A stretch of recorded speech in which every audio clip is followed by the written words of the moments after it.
country of the wise.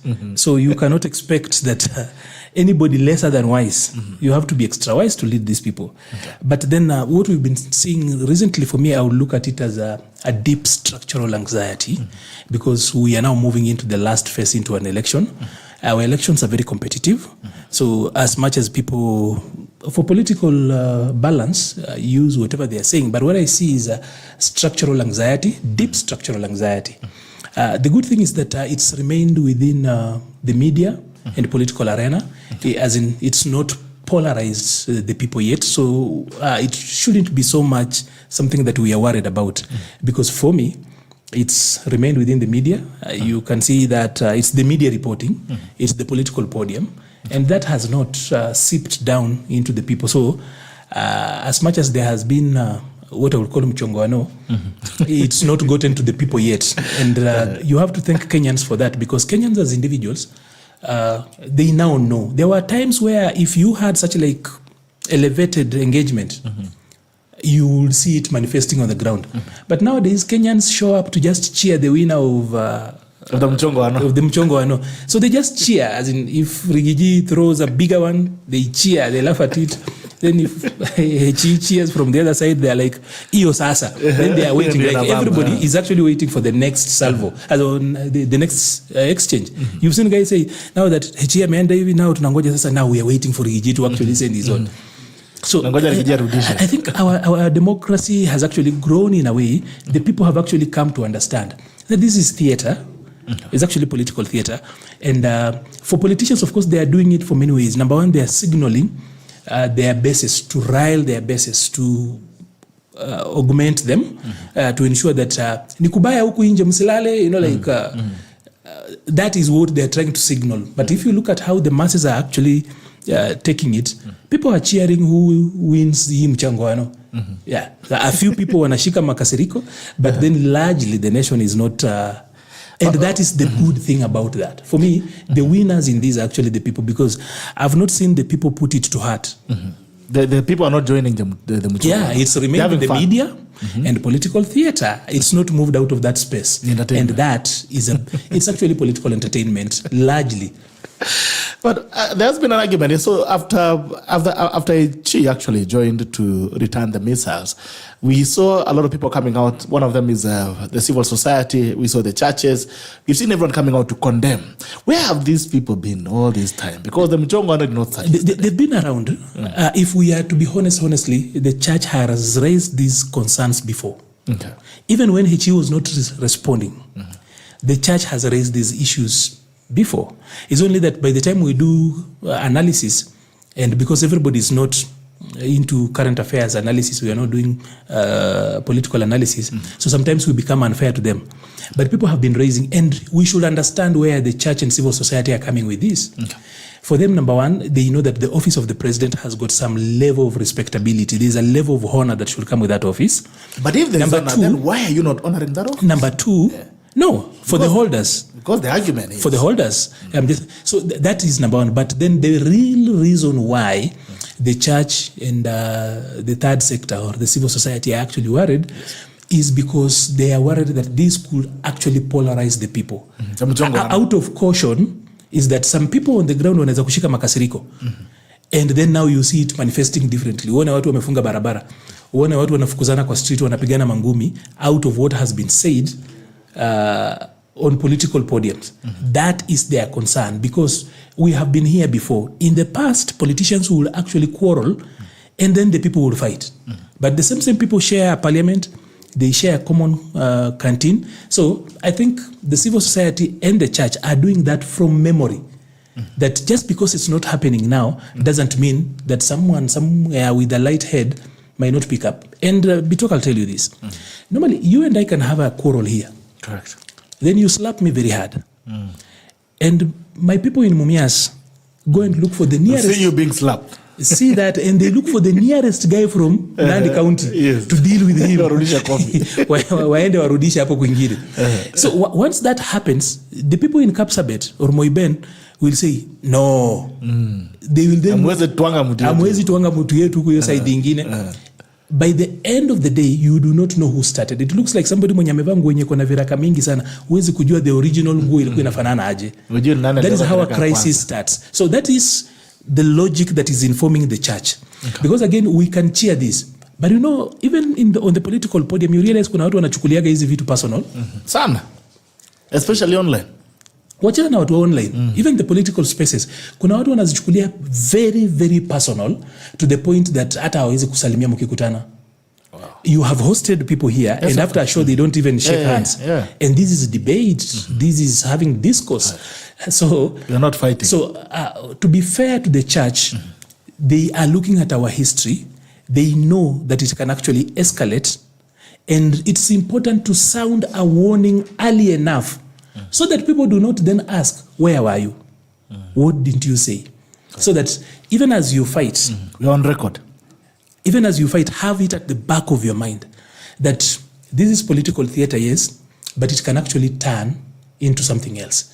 So, but that is their work to do. I don't think it should stop us from doing what we're supposed to do as politicians, because on the podiums we will still say what gets our people. And I was just telling Wakili here that ordinarily when I sit down and I try to apply my best mind and share something online, a policy brief, an analysis, a policy analysis, a legal brief, I don't get so much feedback online.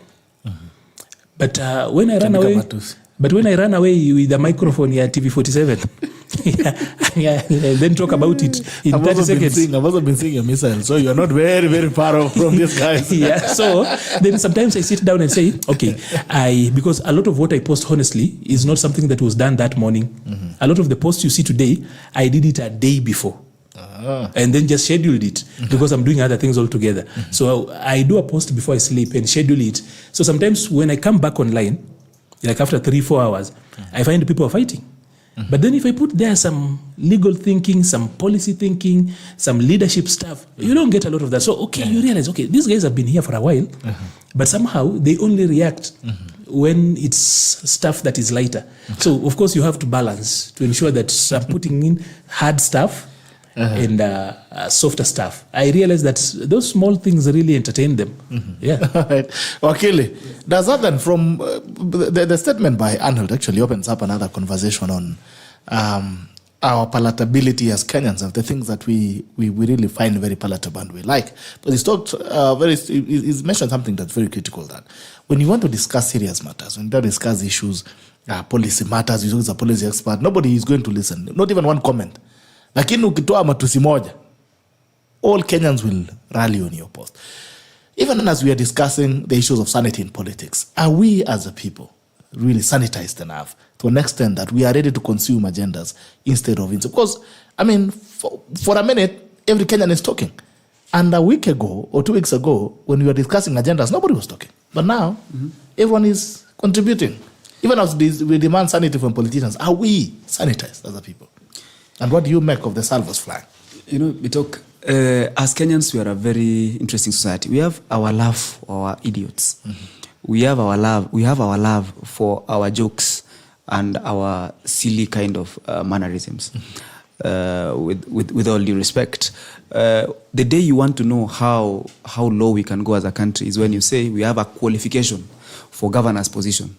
And then that's when you realize even the people with degrees don't really like their degrees as much. They'll be like, we want representation. Why do you want to say MP must have a degree? Kwani who represents madmen? Then you get. I said somewhere that, and this I say while injuring myself, that our disconnect with our politics, our disconnect with our policy, even our disconnect with our legislation, is not because we don't understand what it is. It's because we don't link our politics to our taxes. The day you synonymize a voter's card to a KRA pin, maybe we'll start making sense of our politics. Because then the incidence of taxation will fall on the decision to vote. But back to the jokes we have or the insanity in our politics. You know, we just imagine that it's only yesterday that politicians started holding insults at each other. Historically, even Jomo Kenyatta used to call people names, including names that go into the anatomy of their mothers. Then Moi came and called people Panya, said things about his opponents. Uhuru Kenyatta was not even a saint. He's captured insulting somebody sitting right next to him. Kuna mjinga mwingine hapa anataka kuenda Europe kuuliza Eurobond ilienda wapi. So it is we've come a long way. When somebody is a president, it doesn't hide him from his humanity and his ability to get angry. And why do you think somebody will get angry? We have our own elastic limits. There's somebody you'll slap, he'll turn a second cheek, but you realize there's no third cheek. Once you get to the second slap, you are about to slap one cheek twice. Then this person will miss a cheek to turn. So then, for 2 years, there's a character in this country who has made it his business to profile someone from his own personal life. He moved to his perceived mannerisms. He moved to his perceived pockets. Now he's going into his the way he looks like and the people he associates with. At some point, my grandfather used to tell me when I started having phobia of dogs, he told me, a dog is a coward. Only that you don't hear the dog speaking. Maybe the dog, when it's barking at you, it's praising you. So what do? When a dog barks at you, you can ignore the dog for long enough. But when you realize the dog is barking at you with the intention to bite you, you have two options. You can bark at the dog, surprise the dog at you. There goes a human being who can bark. Or secondly, you pick some pebbles, because dogs know, and they have a very good memory. They know the last time they had something in their eye, a fellow dog tried to remove it. It was one of the most painful experiences. And even the fiercest of dogs will not stand you with the pebbles in your eye, which is sand. So then, what's the president doing? Or what are we seeing? Somebody has been insulting you for 2 years. Maybe you show him that it's in the capacity of a fool not to be wise. But it's not out of the capacity of a wise person to play foolish. Is it somebody trying now to bark like a dog, or even hold pebbles of sand and telling the dog, I can bark too. And if I bark enough, I can even spray some sand into your eyes. Then you realize I have things to do over and above the presidential expectations that we had. Is it something we want from our leaders? Other than the theater value or even the entertainment value, we need to be careful on what we say as people, because what burnt this country in 2007 was one phrase, madoa-doa. What caused the 2024 uprising of the youth, whether instigated or even organic, was not even the finance bill. Half of the people on the street never interacted with finance bill. What I believe, in my opinion, brought those people to the streets is the kind of recklessness we had with our tongues. That some people could say, we have the majority, whether unataka or you not, tutapitisha hii kitu na hakuna kitu mtafanya. That's what angered people, because these kinds of utterances, they make people seem either attacked or powerless, and those are the things that burn countries. Okay, Duncan. Yes, sir. Karibu sana daktari. Good to see you. Arnold, is this the same guy you saw? Yes, I'm so sure I saw this man somewhere in Westlands. Okay.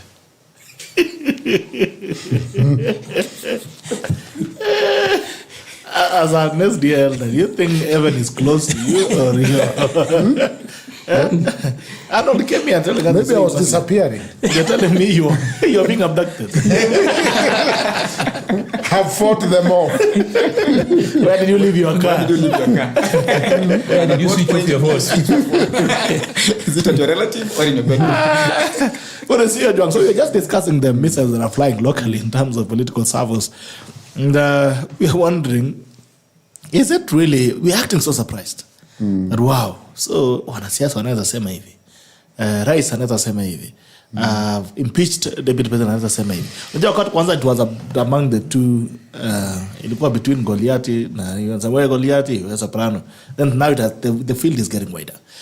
Why are we acting so surprised? And then again, should the president be blamed for kurudisha mkono, the returning hand?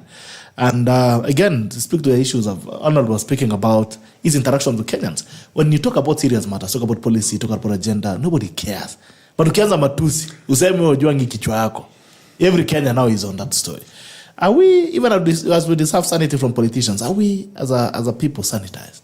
What do you make of the salvos flying? I'm glad Arnold is here. He's my great friend, very able diplomat. You can remember Yelta has killed BBI back in the past. And Wakili Otieno is here, also a sharp lawyer. Apology for being late. I think, President Ruto did not campaign for sainthood, but leadership. And I think sometimes we conflate the two, sainthood versus leadership.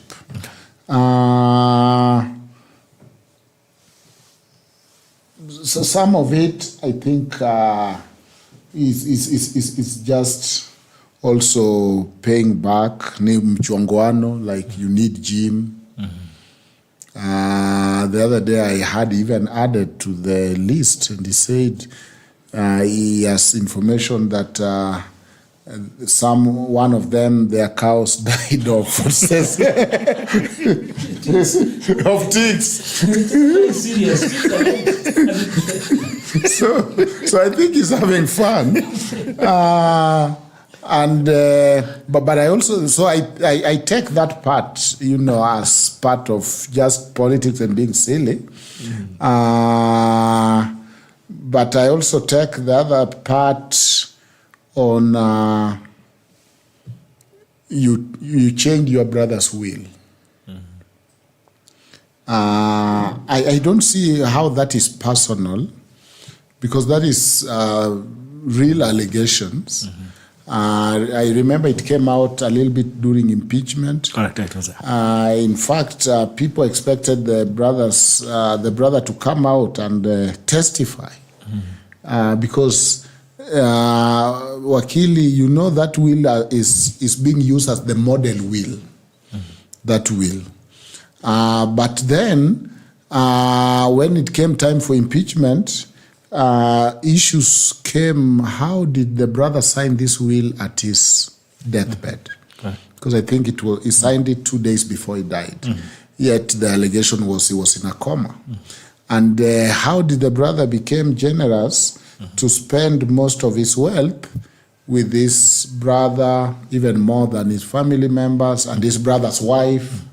And so those, within the humor and just the theater and the silliness of the day, there are real issues around that will, the manipulation of that will, how he became the trustee, and at the same time, one of the main beneficiaries of that will. And his lawyer became the lawyer of the will. And the non-contesting clause, if you contest, you lose everything. And so those, I think, are maybe they are personal, but they are personal too. Everything is personal. If you talk of even the rain has killed 10 people, it's personal for those 10 people who have been killed. So sometimes the line between personal and national, when we say talk of national issue, what are those issues? If somebody has been dispossessed, when you talk of the issue of disappearance, because I think that time President tried to be a whistleblower of talking of the disappearance and all that. So I think we shouldn't give it much attention. It is almost like the throat clearing from both sides. You can even look at Gachagua demeanor when he says it, he's smiling. And they're having fun. And this job requires fun. But I think what we lack is to differentiate the issues. That on this one, so-and-so is just is bluffing, it's just being silly, he's just trying to humorize them or to answer them. Here is now policy issue. What they say, walking and chewing gum at the same time. But the idea came from the church and the civil society that this is not a good image for the country. But I think it shows, and Orengo said, you know what, Gachagua did not take the oath of upholding Chapter 6, the oath of uniting the country. You are the president, and as the president, be president and do things and say things that are presidential. I think that is a fair criticism. Okay. In my view, that is a fair criticism because it is saying that this rule, even if it is politics, it has rules. Mm-hmm. This game, even if it is politics, it has rules. The rules don't fight without, fight it with some restraint because it has rules. And those rules, for example, is thou shalt not talk of somebody else's mama, thou shalt not talk of somebody else's weight, thou shalt not nini. At the end of the day, by the way, it is silly. Even those who are criticizing goes back and say, by the way, this is interesting. but then, Trump did this. Mm-hmm. And I met one of the advisor of Trump. Mm. When Trump said something very bad in social on TV, and the media was after him, saying, this is unprecedented. First, he mocked one of the CNN journalists who tried to interview him, and he was trying to mimic how he's talking, kwenda huko. So everyone said, this is an American. Do you want a president who mocks people who are differently abled? But you see, people have two lives. Deep inside, they were saying that's how most of us live anyway. Mm-hmm. He said something very bad about women, how to grab them. Mm-hmm. And it wasn't very kind. And that evening, this guy is telling me he called all his advisors. Okay. And they told him, it's over. Except one person who said, now I know you are the next president of America. You know why? Americans don't care about those things. They pretend to care, but they really don't. They don't care. So people have learned to be hypocritical and talk of nini. But I think they elevated the discussion to higher standard because Orengo was saying, you are a symbol of national unity. You are the father of the nation. Even though sometimes we talk and you don't think we recognize the office, you are the president. And remain there. Okay. Don't be ruffled, remain there. And I think on that one, I think that is a fair to hold each other accountable to that higher standard. Okay. Arnold, now when we speak about, Ojwang has mentioned chapter 6 of the Constitution. When we speak about it, because all these are aspiring leaders, Rigathi Gachagua is aiming at being the president as well. We have Matiang'i as well. I think Matiang'i has been a bit sober through this. It's not been very vile. We have Kalonzo is also trying to be president. So when we speak about chapter 6 of the Constitution, does it not also hold these people accountable for their words? Because you cannot tell me once you get into office, then you become a good man. As they say, leopards don't change their spots. Rigathi, for instance, he just came from government the other day. He was telling us about shareholding. He was telling us about Mitego. Very little has changed about him.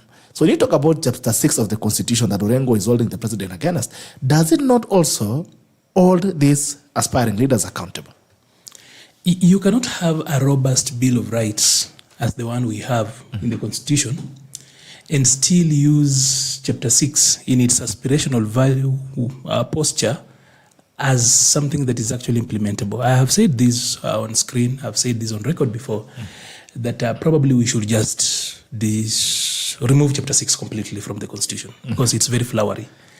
We don't seem to use it because when it comes to implementing it has become very, very difficult because we want to enjoy our rights to the very extreme, but then we also have got some very high standards of how we want to hold leadership and stuff. It becomes a little bit very difficult thing. I've said that before. I know in future it will be used against me when I'm running for president, but I think chapter 6 as is should actually either be just expunged because we are not using it. That's the truth. If chapter 6, it's quite decorative.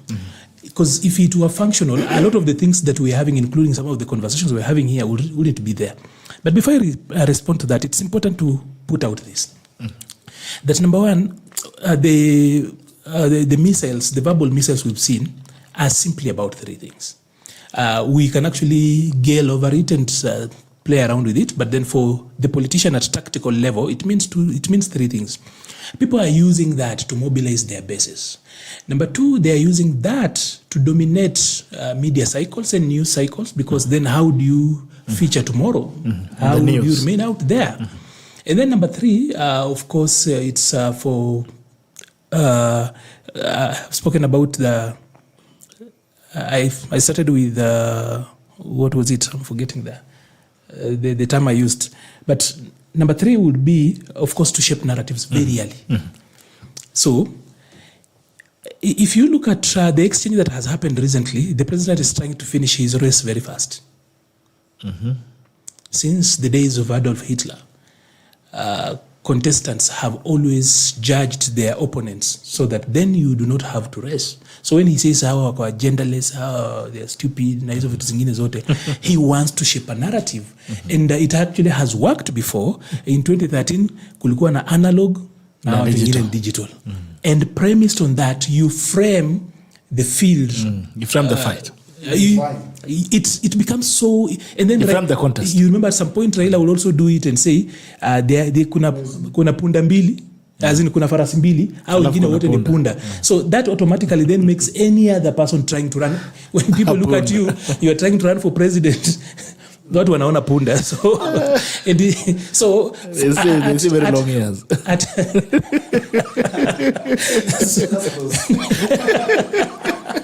So at tactical level, this thing actually works. It's serious for them. It's mobilizing. You know, our people, if you have got somebody who's supporting you, people also want to see that their people are throwing jabs. I'm not supporting Ojwang who's being beaten left, right, and center. And he says that he spoke about sainthood and leadership. As in, people running for these offices are not saints. They're not running for the office of a saint. Right. They're not trying to be popes. So they have got people who support them. And I'm not going to sit down and you are not answering anything. So you are being given, and I saw him trying to go biblical, but then he was not bold enough to actually complete that when he said that you slap on the first, or rather the left and right, left then there is no third cheek. What he didn't want to say is that then in the same scripture, somewhere in the scripture, it says that blessed is the man who gives, not who receives. So after you have received the first slap and the second one, then now you are at liberty to give. I hope he didn't want to go there. So he was not bold enough to go that route. But you see, so that is exactly what is happening, that people are using that to mobilize. It's actually mobilization. When he says, sasa huyu mtu hata lala, when Rigiji says hata lala, it gives his people hope. That hii kitu tunashika. So it's mobilizing. So number one, he mobilizes his base. Those ones who are on the wanakaa kando kando, he's actually giving them a status update. That unaona tumesukuma mpaka amekonda. Sasa as in, it's working. That's what it's actually a status update. It's working. Hapa ndio tumefika. Na sasa hata lala. So he's describing to them that whatever we've been doing has not been in vain. So that is mobilization. Number two, he's ensuring that he dominates news cycle. You realize that since Rigiji showed up, you can't go 2-3 days without him or something related to him being in the news. So he's literally out there. So he is not willing to cede that ground.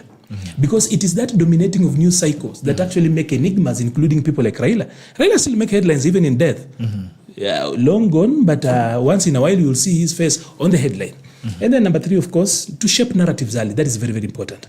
But then for the place of the church, like Ojwang has actually helped build up that, is that whereas Mchongoano is still within the political and media arenas, it has not gotten to a place where it's then causing violence and institutional instability. So the church is simply giving caution. Even the CSOs are giving caution much earlier that we've been here before. Ilikaa kama mchongoano, but raia wakachukulia serious. But like I've told you, I think we've come a long way, and our raia bado, everybody's cheering the winner. You know, sometimes your team is not playing. Sasa unaenda tu kushangilia mabao. So in this one here, people are actually just cheering makombora. As in, huyu akituma hii, then now unasema tunangoja Rigiji ajibu hii.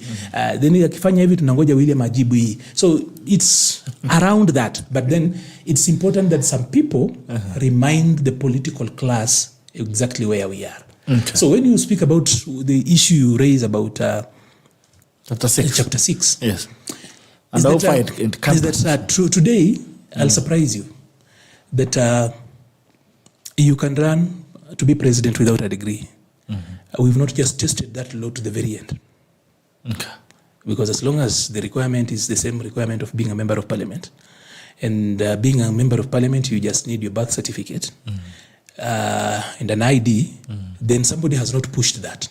The other bit of it, and Prof is here, he will actually tell you that, is that in the next election, it's possible to become a governor without a degree. Oh. That case that somebody went to court has not been challenged. I know somebody will actually go and challenge that ruling. But also you get I'm telling you, the robust Bill of Rights that we have.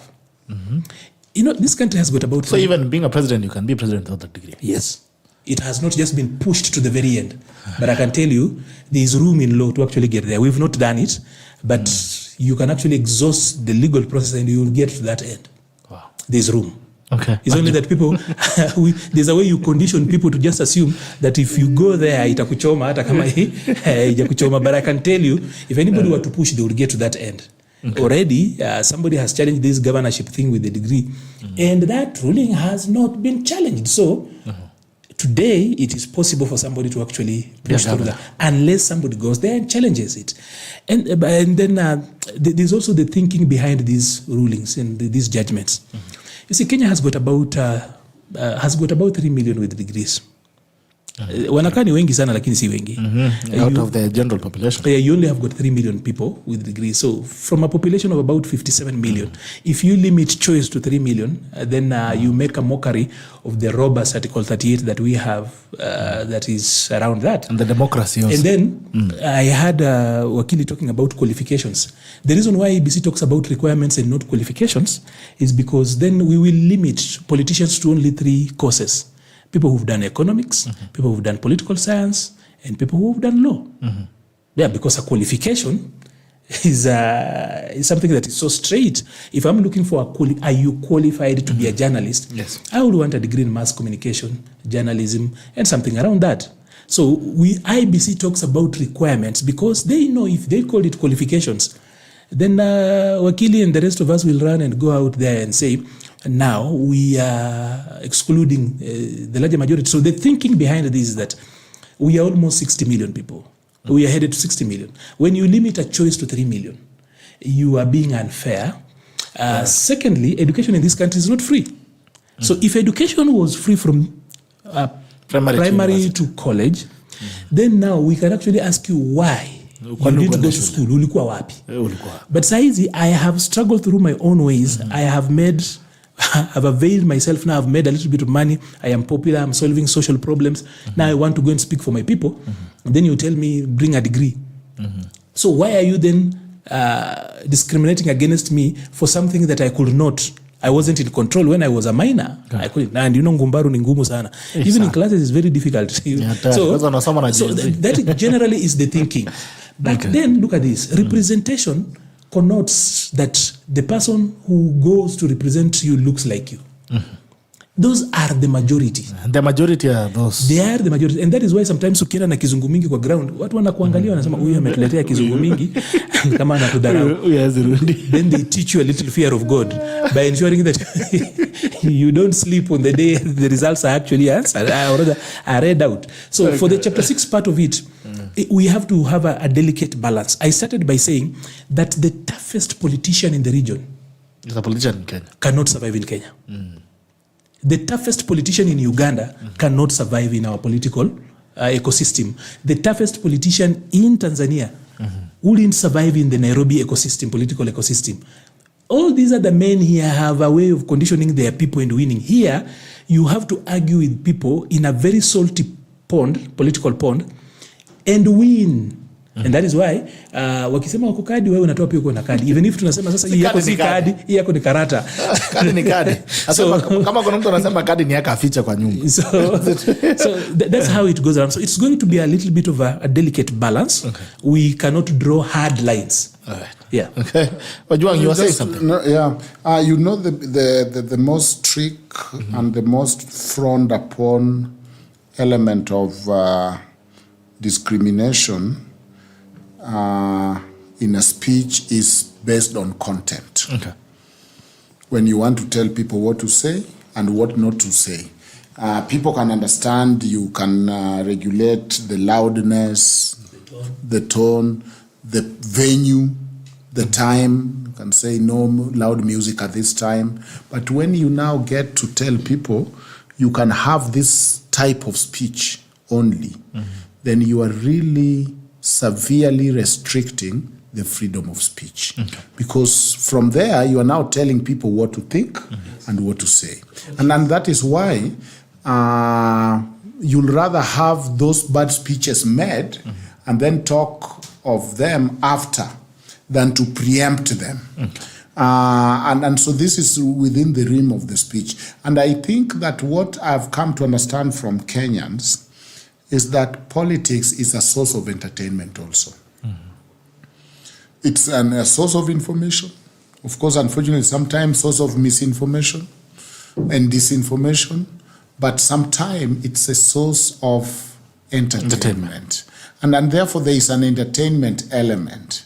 When we were in the village and we go for rallies, we were going to see the dances, the singing. Look at how we do our rallies. That's not how Americans do their politics. Let's cross it. You've got Americans so far. Right.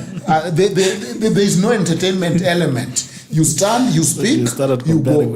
As a politician become a preacher, you start with, you sing, there is prayers, there is traditionalist, and therefore, I think that we cannot be scripted so hard. The way we see Americans or Europeans debate to Kenya, and there is no, it's different, does not mean it's lesser or weak. Entertainment is very expensive, and so one of the places that people get entertainment is rally mekuja kwenu. That's why there's loud music. Other dancers were not. That's why there's music from morning and the rallies are 2. And people are dancing. That's entertainment for free. That's why when every speaker comes, there's a song bringing them. Who else does politics like that? Nipe nini, tupe huyu ni wailolete nini, rero, and then they speak. Who else does? Nobody, other people don't do politics like that.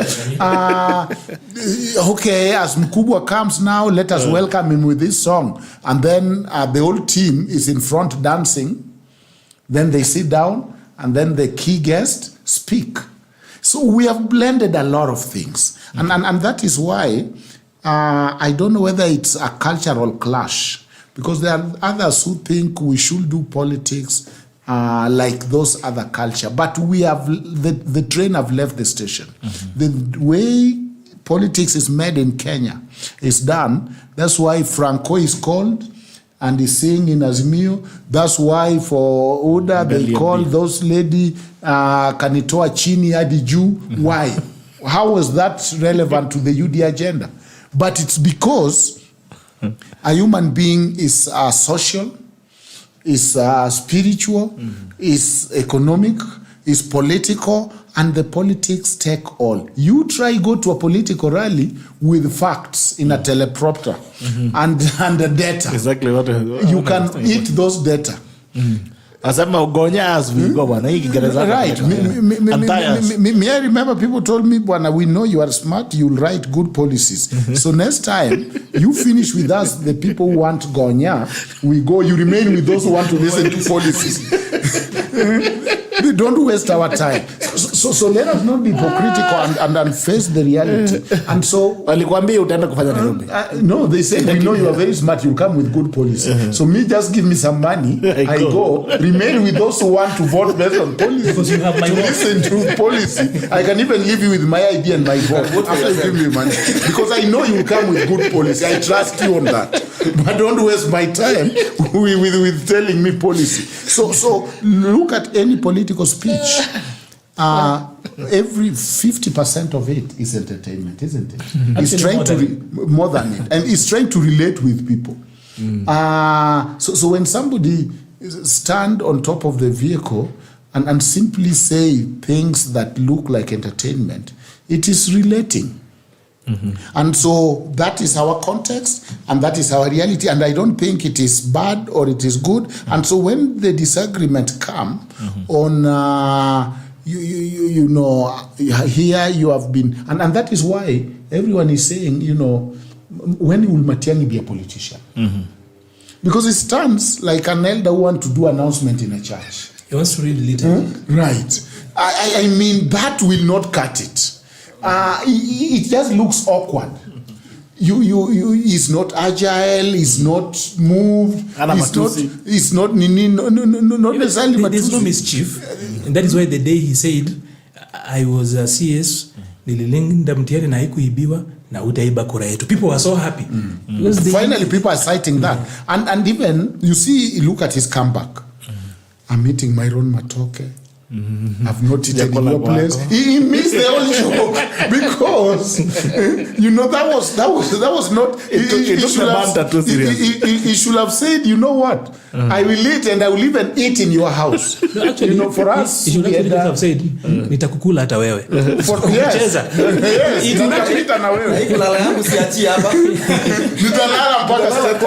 You know, he should have fun with it. Some of us followed Raila for a while. Because we were told when Biwott wanted to kill Raila, that was what we were told in the village. Raila went to Biwott's house when he was total man. Biwott is coming for lunch. He finds, guess who is there eating lunch in his house? Raila. Then Raila told him, you know, I'm the chief of mafia. Take this to be the last warning. Next time I'll not go easy on you. This is a story be of careful. giants. And you see, those stories kept us. Those are the diet. Why when you touch Raila, the enigma. Those are the diet. How Buru was driving fighter plane in Russia. And one time warned Kenyans that if I hear any nonsense again, I swear you'll see me. You see, now I see him as a party leader, and I'm wondering, was this guy a soldier? But those were our daily diet growing up in Luoland. How they went to arrest our Jaramogi, and Jaramogi became a woman carrying a basin. And they were asking him for direction where they can get Jaramogi, and he gave the direction because he had turned to be a woman. So we were being entertained on how Nyachae's car could change colors and write his name when he turns corners.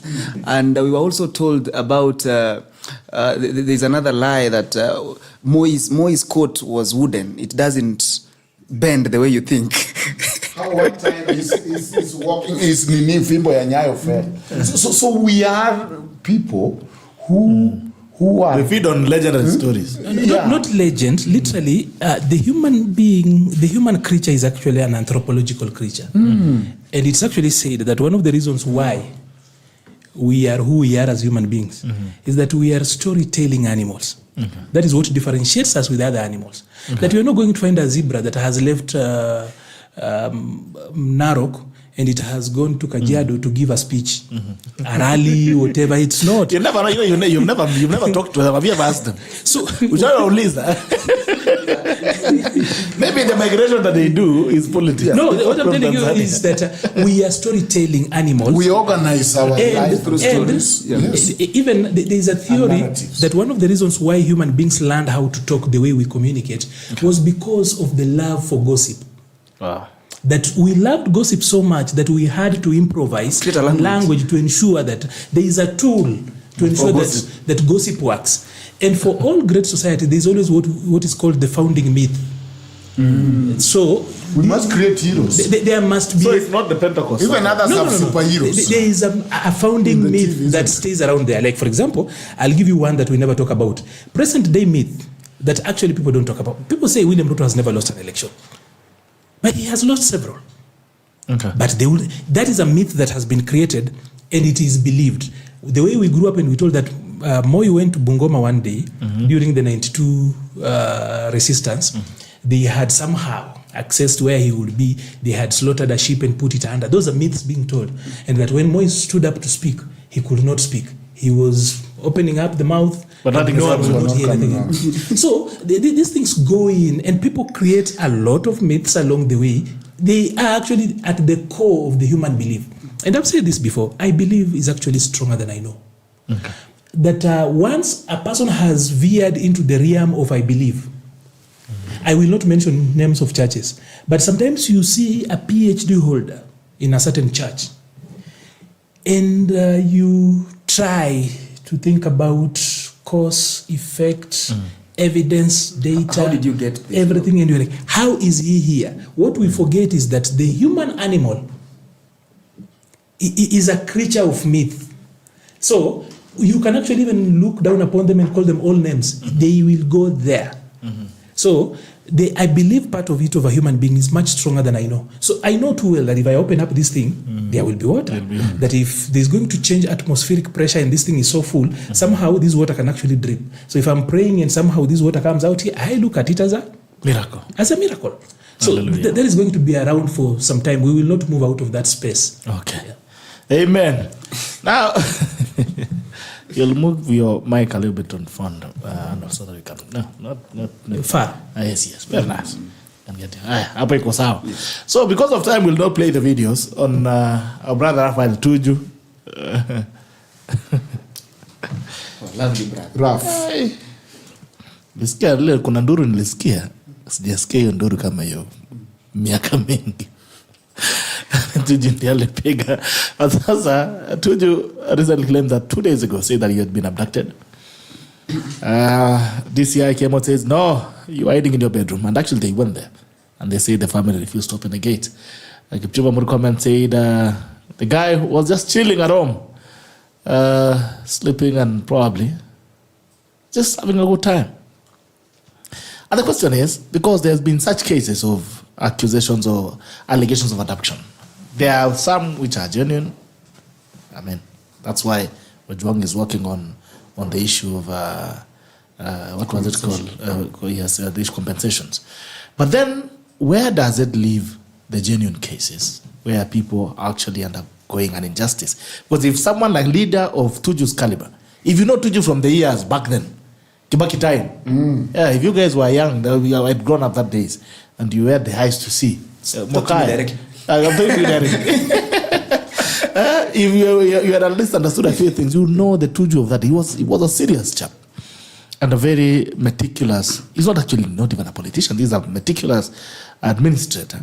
So when you see a man like that, who for many years has maintained an image of credibility, faking an abduction, where does it leave the other Kenyans who actually really, who are really actually facing these challenges of either police brutality or misuse of power? So, gentlemen, we're having a case of a loan gone bad, and the banks are trying to retrieve it, and we're having all this drama. The question is, when all this drama is happening, where is the line between drama and justice? Where do we find justice? And when do we start now discussing the issues of this matter? Because now we are no longer even discussing the matter that was original. We're not discussing the auction. We're not discussing the loan. We're not discussing the matter in court. We're not discussing all these things. Suddenly, we're discussing Tuju in a police station or in a hospital and the drama around it. So is our friend Tuju seeking justice or subverting it? Because once you create the drama and I mean, even you have things that were being discussed in court yesterday, it's no longer about the subject issue. It's about Tuju in hospital. He needs to come out and his rights to move around and all that. So, mambo naona senior council. You know, my church, which I believe is the church of that a good prof here goes to, we are more of information than belief. that you are taught what to believe and you are encouraged to carry your Bible to church so that you don't listen to what the pastor says, you actually read with him. What we are told in that church is that sometimes and most of the times, desires of the flesh cannot be fed by the Spirit. There are things you want to do as a human being that even if we pray for you, you'll still go ahead and do them because they're not spiritual in their way. You can't have a good deal with bad men. So, and legally speaking, it's good that most of us here have some legal knowledge. An agreement cannot be negotiated post-signing. That if you get into a bad deal, you don't get out of that deal emotionally. You don't litigate the intentions of parties. So when you get into a bad deal using influence, and then you lose that influence, and that bad deal comes to haunt you, you don't cry out of that problem. So the consideration for any agreement which is part of a valid contract does not need to be sufficient. It needs to be value enough to get into that contract. So then you can't come to talk about fairness of a deal post-signing. Whether you got into a bad deal, there's something brilliant that Moi used to do. Moi used to give you land. And if you talk about that law then and compare it with the law now, such issuance of land could be either illegal or irregular. But what he used to do, all registrars of land knew any letter by the president signed in a green pen was as good as a title deed. What that meant is Moi knew that sometimes I might not be in power. Sometimes law might change. I don't create a standard that the things that I do while in power transcend my power. So if a woman right now appears at the National Lands Commission with a letter from Moi in a green pen, the registrar will honor that letter and in exchange of that letter, regularize that ownership with a title. I'm saying now. Yes, now. When we are doing review of disposition of land at the National Lands Commission, there were things that were irregular. There are people who used to come with titles that were not titles. But registrars will come and say, in our time, this used to happen. This was recognized. And it's only fair that we recognize it. Those things, there were two results. You either regularize or revoke, where there is blatant abuse of law in acquisition of land. So most of them were regularized. So then, this man got into a deal, presumably got into a deal through the power that he could yield, because the bank through which he got that deal was not a conventional bank. He forgot the regularization aspect of influence. And now you are trying now to abuse the court process to circumvent that. And there is the mischief in the people around him. If my friends are thousandaires, I'm avoiding the word millionaires here, and I have a debt of 10,000, should they come and take selfies? Yes. Should they come and take selfies with me and tell me we support you? Or should they form a WhatsApp group, contribute 10,000, we deposit it in court, get out of the problem, then we shall sort it another way. The criminal process. And have you ever had a widow being told, we will always be here? But again, people will say that your school fees is paid, and some will follow up and pay the school fees. So there are more solutions we can give. The thousandaires around that guy, they can give better solutions that take videos and give pressers. Now, there's a moral imperative not to lie to your father. The wisdom behind that is that the things you tell your father, he might act on them and injure people and make decisions that will be catastrophic to you, your family, or other people.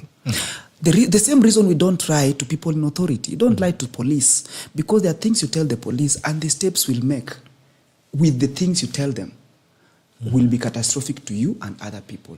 Therefore, the childhood imperative that you don't lie to your father should apply here. Somebody with the rank or even the stature of Raphael Tuju is beyond attention. For God's sake, he was a media person. Cameras and microphones are things he used to eat for lunch. You can't be creating relevance out of drama. I've seen another drama with my cousin saying that there are police presence in his compound, which is not true. There are better ways. We want to know your cousin. My cousins have names like mine. There are better ways to gain attention. Crying and begging for mercy is not a way men should get attention. Men get attention by doing things that help other people. We are providers. You get attention by buying gifts for your children, providing, coming through for people, but not crying and wailing. It's not a good thing. There is nothing as ugly as a crying man. Let me hear what Arnold has to say before I go to Daktari. I will try to start from a point where I'll have to educate Wakili Kias. He's a learned friend, but when it comes to the human nature, he tries to be as linear as a lawyer. There's a reason why women have got high-pitched voices and men have got low voices. That's the reason. During evolution, women largely across the world remained at home to protect children, to cook and take care of children. So are you saying there's a time women had base? And then men went to hunt and they were so far. So women, if there was a danger, over time they learned to raise alarm. This is story, but that is anthropological. You need to study. When you come to, if you are a person that is actually going to talk to people. So if I stay home for 1 year, I'll start talking. No, saying that is the evolutionary process. Okay. The reason why, of course, there is. Have you realized that of late, here we don't do it, but since a lot of countries are moving away from gadgets, because now children are quote unquote becoming stupid. Because there are a few things that you learn to count, calculate, use. There are some metrics of intelligence that needed to be aided. But now that it's available, there is the generation behind us actually, and this is not an attack on individuals. The generation behind us is actually a lesser stupider, or rather a stupider, if that is English, generation than us. Ahead of us or before us? It's actually a research that has been done. So the people behind us. Oh, okay. The people behind us. I will not mention them. Bit stupid. There are already 2 generations behind us, so I'll not mention them. But if you look at them, they are, and I'm talking about research that has been done. So it's about how how you socialize with your environment. So women had shrilling voice, high-pitched voices because they were largely for purposes of raising alarm, so that then men could come. That is the logic of the ambulance. That is the logic of the siren. And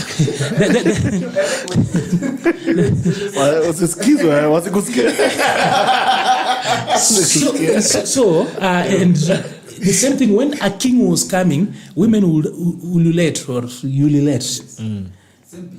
Same pitch. It's the same reason why Shimiwas wako na ako ka siren. Okay. The whole thinking around why we have got, for example, a bodyguard behind a mheshimiwa is that we give you to take care of our businesses. But then Ojwang would argue that while I'm taking care of yours, mine is actually endangered. So the people don't know, we will give you somebody to take care of you. That is the thinking behind the bodyguard. The bodyguard is not supposed to be there for purposes of showing power. They were people, you had aides to take care of your issues so that then you focus on taking care of our own. We give it to one man, we can't do all of it. But then because you will tell us who takes care of my security, who takes care of my home, who takes care of my issues, we said, okay, we will pay you. We will have people take care of you. So I do not think Raphael Tuju is trying to circumvent justice. Largely, Raphael Tuju has fought this war largely in the courts. Okay. The bit of drama here is actually very small comparing with what we didn't even know. It's been through the legal corridors until probably now it's at a point where, of course, number one, politicians will take advantage of it. That is natural. Number two... I don't know if it's yours. No, not mine. So, from where we see it, Raphael Tuju, and even what people are saying it's a self-abduction. It has got 3, but there so far, ever since abductions showed up in 2024, there have been only 5 proved fake abductions. Okay. You can count it. Number 1, Koimburi. Number 2, a guy called Kianyaga. There was some teenager from Meru, somebody else. And if this Tuju's issue is actually also confirmed, it will be 5. But the more fuck ones we have, it means the more the other ones are discredited. No, this is the point. Okay. That then there are hundreds of people who honestly were abducted. Okay. That we can't run away from. Others were abducted, and the only thing their mothers received were dead bodies in very bad shapes. We've seen that. So we cannot then say that 5 people can actually then water down the serious human rights issues such as abduction. But in Tuju's case, we must also look at it differently. That sometimes you can actually pull that for purposes of self-preservation, because no one has actually disabused the fact that Tuju said he was being trained. no one has proved that that is a lie. And you see, it's quite a delicate ground to walk. One day, my friend, who is also your friend, Moses Kuria, was at Safari Park Hotel. Rumor, we were just going to elections, and rumor at that particular point was that the deputy ICT director for IBC was lost. What was the number of the car? It circulated. It was all over. Then while Moses Kuria was seated at Safari Park, word started online that his vehicle, Msando's vehicle, had actually been seen at Roysambu. Moses Kuria was a little bit of an elevated figure, bigger. So he went there for purposes of ensuring to give what he considered the country real information. So he stood there. He wanted to break the news. Yes, so he went there to break news. And he's also a journalist in his other life. He's tried to run media before. So he went there to break news. So while he was there, he said, this idiot is just probably somewhere enjoying with a woman, and the whole country is saying he's been abducted. Which, honestly, in that circumstance, if you were to carve it out, it would be a fair comment. Yeah. But did that age well? It didn't age well. So when Msando's body is actually found, then people are like, okay, because the same people that clap for you when you say we have found his car and this guy is probably doing this and this, the people that clap for you online will be the first ones to judge you. Correct.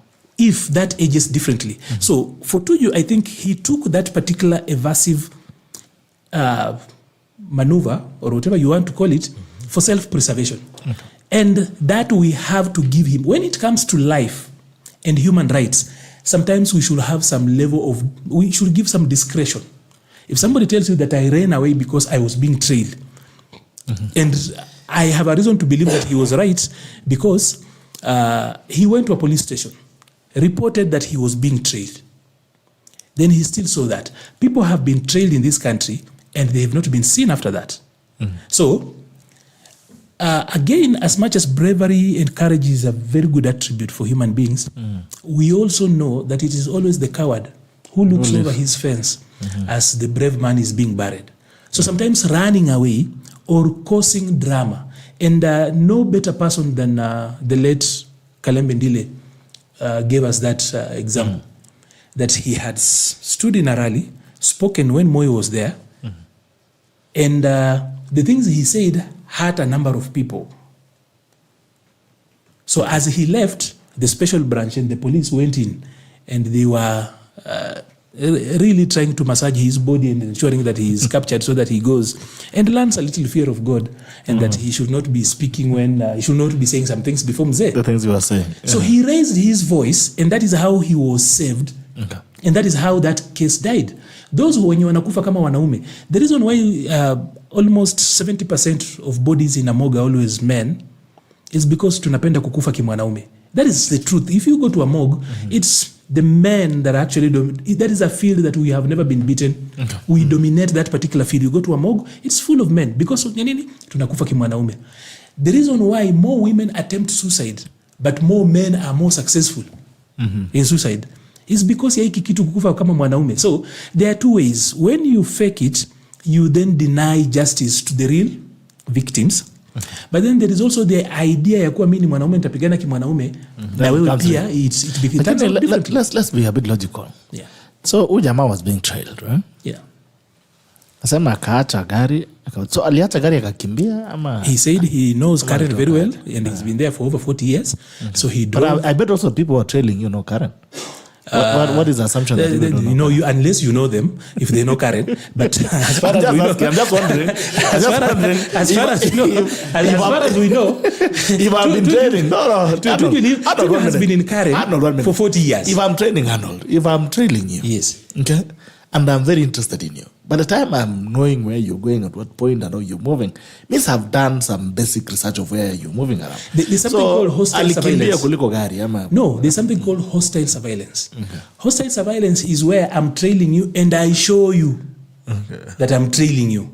Normally what happens is that a lot of people break a sweat, then they start running. In the process, they end up sometimes causing accidents and even hurting themselves. It's called hostile surveillance. So we don't know whether that was the issue. But Tuju tells us that He knows Karen, and he's lived there for over 40 years. So he drove, took corners, then abandoned his car. He's not given us the last mile stretch on how he dealt with it, and he went. For me, I would love to look at it as an act in self-preservation. Okay. That you are then raising alarm that if anything happens to me, this is the issue.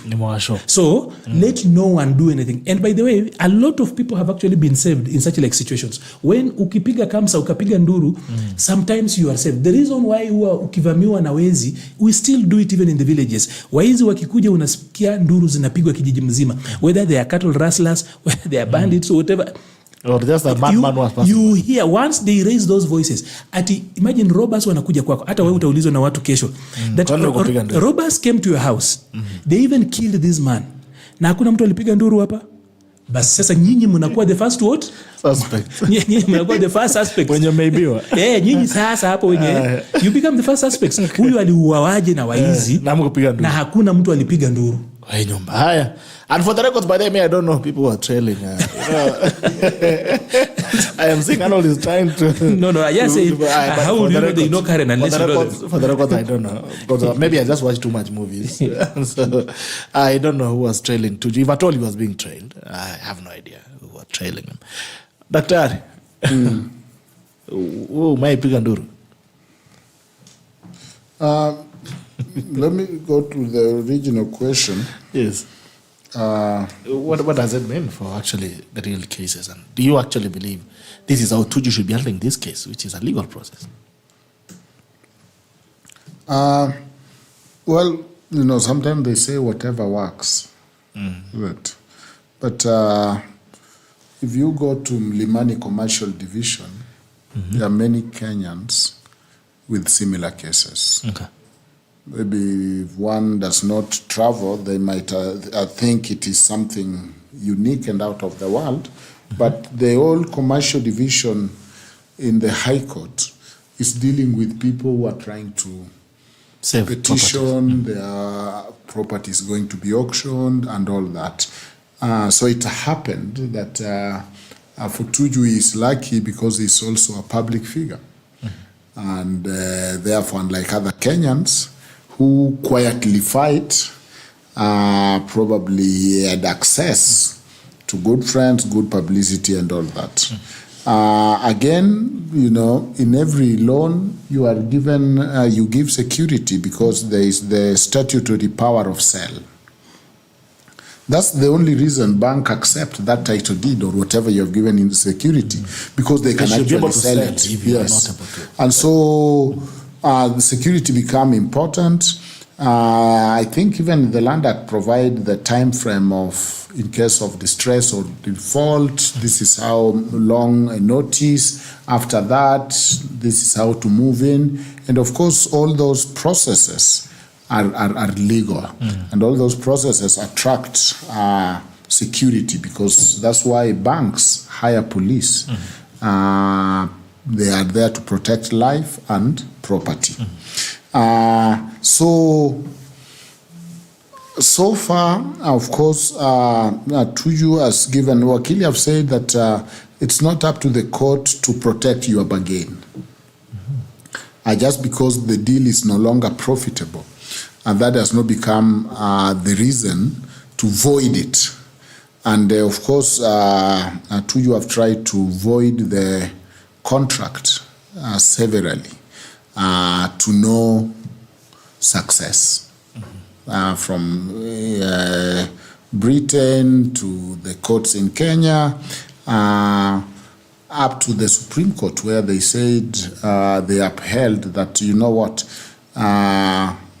it's okay to do the distress sale. And I saw judiciary coming out to say, because they felt that Tuju have been giving a half a truth. And sometimes half a truth is worse than even just outrightly, just lie throughout. Because in Dangle, I saw several of his interviews, even in London. Those London people did not understand this. There was something wrong. And so everywhere, which is what everyone will do after the results of the case does not favor them. even in the court, there is the criminal thing, and he's asked, no, but this was been in court. And so if you look at the process of justice, his case have due consideration before proper constituted court, and it has been discussed on merit, not once, not twice, and of course it reached a point that he was losing his property. Then remember, at some point he clearly said, I would rather lose my life. I'm willing to die. I'm glad he didn't say I'm willing to kill. Because it's the same thing. No. He can also kill himself. If somebody says that I'd rather die, you can also die. Yeah. You can die. And usually when people say I'll rather die, interestingly, it's a metaphor. You're right. They don't mean their death. They mean the death of the person trying to kill them. Somebody will be And the last person to die. It's a humble way of bragging. If you say I'm willing to die, it means I will kill you. But he made that very clear, that he is willing to die. And what changed? And of course, but he's still within that. He's willing to die. But now he's it wasn't clear how he's going to die. But whichever way, I'm willing to. I'll rather die than and lose this dispose this property. I think that I saw what happened when he disappeared. There was the general anxiety in the country, and there was clear relief when he reappeared. And of course, when he reappeared, there have been two stories. One side that believe that Tuju outran his attempted abduction, left the car in hazard, but of course that's after he had reported to the police station, and took off to the border of Karen and Kiambu, and found somebody who, fortunately, is a true patriot, who did not consider his tribe, hosted him. Welcome home. And then encouraged him for the 3 days. That is a hero in the story. For those who believe that story, that was good act. There are people with clean heart that will take a Tuju and will take anyone and not look at their tribe and say, welcome home, son, here is safe. And of course, kept him safe for 3 days, and he resurfaced. Then there is the other side that said, we responded to the distress call because we were called by the family, but our suspicion was enhanced when the family refused to let us into the house. Because, of course, we have to trail a few things. And so they went to court, and these are the police and the DCI. They went to court to seek an order, and because they couldn't break in. But throughout, they suspected that the abducted is relaxing. Okay. Is relaxing. Abduction don't know good English. Okay, abducted. Okay, the abducted is here, chilling, probably, and in his safely at home. So they were denied the entry. The day he showed up, allegedly from Kiambu, the good-hearted lady, remember, who said, here you can come, I don't look at tribes. These people believed that there was no Kiambu in the story. He has been in the house for the 3 days. Of course, up to now, the court have refused. But they did a terrible charge sheet. The charge sheet from DCI does not look like like they really believed what you are saying. Before the charge sheet, the court have also told them you can't go in because they are now defining that place as a crime scene. For them, they are saying he tricked them, he lied against the penal code. Then, of course, he was moved to the hospital and all that. I think that NSK must rethink the role of lawyers and advocates. When somebody is being arrested and has been arrested by law officers, does the role of the advocate get to arguing with the police? Why not? I don't think so, because if as a lawyer I have decided that I'm going to stand in with you and I see the police breaking law real time, like they are dragging you, wanakunyonga, unapiga nduru, as in I have to be there. So I tend to think differently, because as an advocate and an officer of the court, your role is not to accompany the patient, the abducted, to the chambers where you are even assuring them of life. Utakufa. Nakufa. Usitakufa. Which course in law school? You know, no, just give me the name of the course. The problem with Professor Ojwang here is that he does not know. There is a business model. You know why running a law firm is difficult is that you have to actually have value addition to the services. Yes. So you not just that's a good point. Those are real value addition. I come with knowledge of the law and comforting. A comforting hand. No. You share in the grief. Absolutely. The Ubuntu aspect. Yes. You see, the police are very already cold, angry, linear.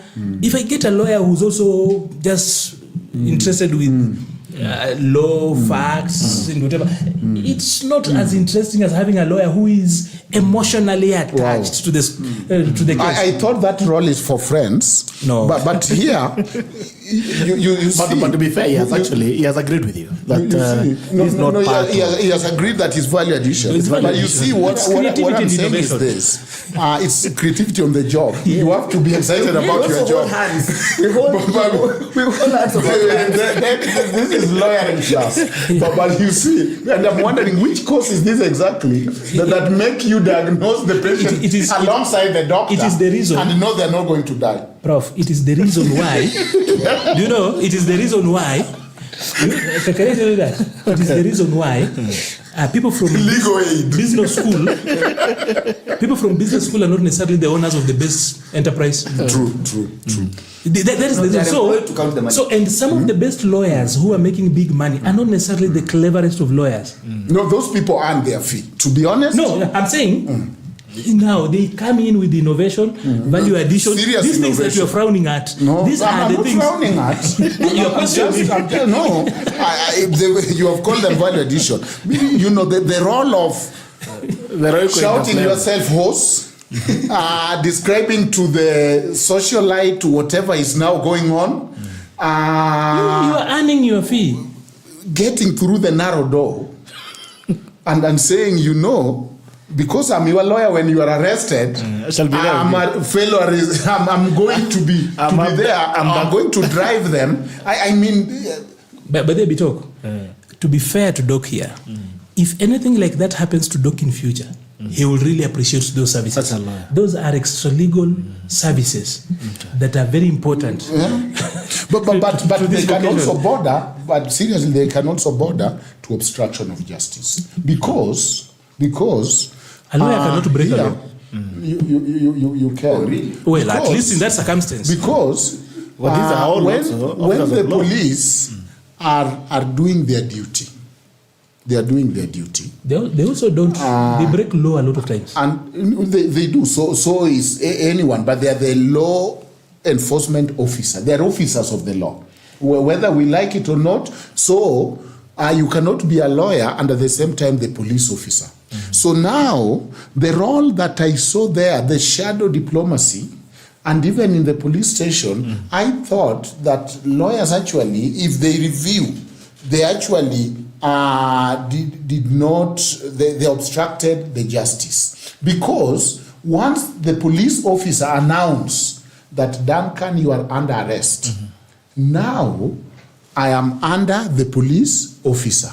But now, if the lawyer, usiende, shikilia gari, you know, I mean, I'm so much for value addition and drama. They kicked in a good drama. But then now bring it to court. The consequences. Yeah. So me, I think that, especially when you are a lawyer, come politician, come a friend, come the Nini, you are the one looking at the IV and saying, Ukufi, Kosawa. You have earned your Mokaya. But finally, I think that the idea of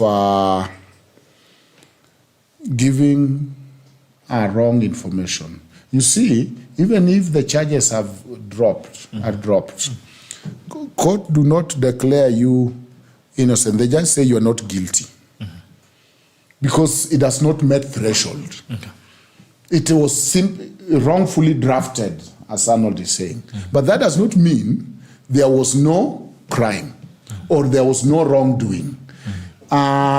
If abduction is as serious as Arnold is saying, and I agree. No, that is not as I'm saying. No. Issues to do with abduction. Right. Disappearance. Yeah. They are as serious as you're saying, where people are collecting body. Then even the reason why we shouldn't play with the matter, abduction. We'll rather have people catch heart attack playing hospital and playing in me, but not play with the issue of abduction. Because what it does is it actually humorize the issue that is serious. It bastardizes that issue, and it makes it look like it mocks the issue. So it is wrong to play with such an issue in a manner, because the DC and the court have refused to let those people go to the house and to prove to the world that Tuju was in his house. But they stand. How do they prove by going to that house? Because of his phone, there is circumstantial evidence. There is circumstantial evidence around it to prove that. And you know, from a layman perspective, even if you have nothing to hide. Nah. Yeah, if you The have people nothing who to bought hide, that lie have suffered even in legal spaces. why play hide and seek? So finally, I think that the idea of abduction is a serious thing. It is. The idea of stopping your car and running to the arm of the stranger in Kiambu, who console you for 3 days and who has a large heart. If it appears that I don't believe the story, it's because I don't believe it.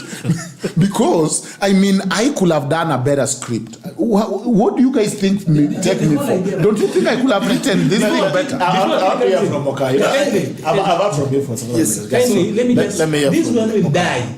Bro, Doc has said things here that we shouldn't allow. There is to actually go and answer. Okay. There is a story. So, I'll give you only 1 minute. Look at this. 1 minute. Like I said, I believe Tuju did this out of self-preservation. Okay. It was an evasion. He might not be a student of SERE, like you're doing survival, evasion, resistance, and everything else. He may not have been trained. Why would he actually sit down and come up with a script that then pleases or then at least convinces Daktari here? The thing here is that the man was... But Daktari is not... The man was being trained. No one has actually proved that he was lying on that effect. We're only angry that he escaped, went into hiding, and then created... He himself, Tuju himself, has not said he was abducted, has he? Tuju has not said anywhere, and that is why the police even came up with a very funny charge. She's saying that you told an officer that you are being trained, and then you came and then abducted yourself and then ran away. A funny thing that cannot even make sense, even with syntax. But his lawyer said he was abducted. His lawyer, I said, has Tuju said anywhere? But who speak for you? No, Tuju himself. So we should not believe his lawyer. Where is it on record in court? Actually, the practice of legal representation means the client shuts up. Right. And that's what you're saying. The lawyer does not write the statement for you with the police. Okay. They don't. This is a criminal offense, right? When is the last time you sat down and said, okay, I will be writing your statement and it will go on record in the OB book, for example, on my name? It doesn't go that way. There is nowhere, both at the OB, Tuju's own statement to the police, So he was very careful. where he said, now you see, this is a spin. The car is spinning. No, I'm just saying, Tuju has not claimed anywhere. Tuju, even his family, because his family did not say that he was abducted. He says he is missing. Let's hear from Mokaya. Bitok, there is a progressive English class 3. There is a story there of a young boy who was living in a forest. He used to miss people, and somehow he just scream and say, "Hey, guys, I'm in danger, man." Guys will. So I'm saying, there was an animal. Yes. What was the name of that animal? Guys will come. Yes, the guys will come and try to save the boy, and the boy will laugh and say, "No, guys, I just wanted to see you. I like how you look like." He did that repeatedly.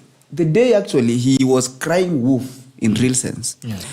Nobody was there to save him. The reason why we are laughing at the Tuju story or even finding it sarcastic is because you are trivializing our response mechanism.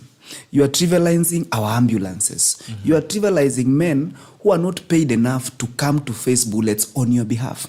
So if I cry that muizi just to come and see how long the barrels of police guns look like, I'm really playing at these men who are not paid enough to put their lives on the line for our own safety. And that's why we started by saying, you don't lie to your father.